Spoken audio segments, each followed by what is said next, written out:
प्रशांत किशोर की कांग्रेस और सहयोगी दलों में एंट्री और उनके फॉर्मूले पर सुधार करने से पहले ही सवाल उठने लगे हैं। अब मुख्यमंत्री अशोक गहलोत के नजदीकी तकनीकी शिक्षा मंत्री और आरएलडी के विधायक सुभाष गर्ग के नाम लिए बिना प्रशांत किशोर पर निशाना साधा है।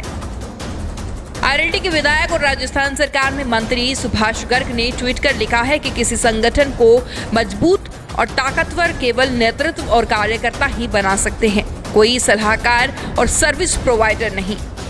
नेतृत्व को चाणक्य की जरूरत है, ना कि व्यापारी की। जिसके बाद गर्ग के इस ट्वीट को प्रशांत किशोर पर हमला माना जा रहा है। सुभाष गर्ग से जब इस ट्वीट पर पूछा गया तो उन्होंने कहा कि मायने निकालने के लिए लोग स्वतंत्र हैं। हालांकि गर्ग ने पीके का नाम नहीं लिया और गर्ग के इस ट्वीट के बाद सियासी हलकों में चर्चाएं शुरू हो गई हैं। सीएम खेमे के मंत्री गर्ग का सलाहकार, सेवा प्रदाता और व्यापारी जैसे शब्द इस्तेमाल करना सीधा प्रशांत किशोर की तरफ इशारा करता है, क्योंकि हाल के दिनों में राजस्थान में तो कोई इशू आया ही नहीं। यहाँ चाणक्य शब्द सीएम अशोक गहलोत के लिए इस्तेमाल किया गया है।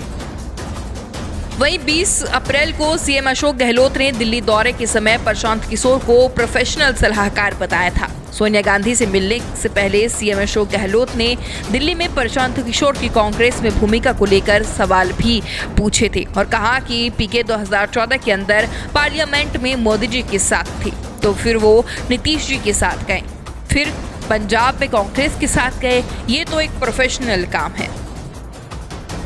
दरअसल सुभाष गर्ग आरएलडी कोटे से गहलोत सरकार में मंत्री हैं। वो लंबे समय से सीएम से जुड़े हुए हैं और राजनीतिक जानकारों का मानना है कि सीएम खेमे का कोई मंत्री इशारों में बिना किसी सियासी मकसद के ट्वीट नहीं करेगा।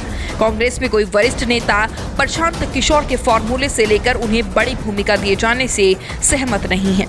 गर्ग के इस ट्वीट को उन्हीं नेताओं की तरफ से टेस्ट फायर के तौर पर देखा जा रहा है।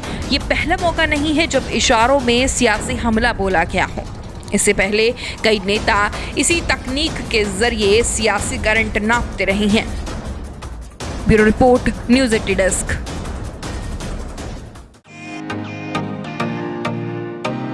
फेसबुक और यूट्यूब के बाद अब आपका पसंदीदा चैनल न्यूज़ 80 डेली हंट पर भी फॉलो करें।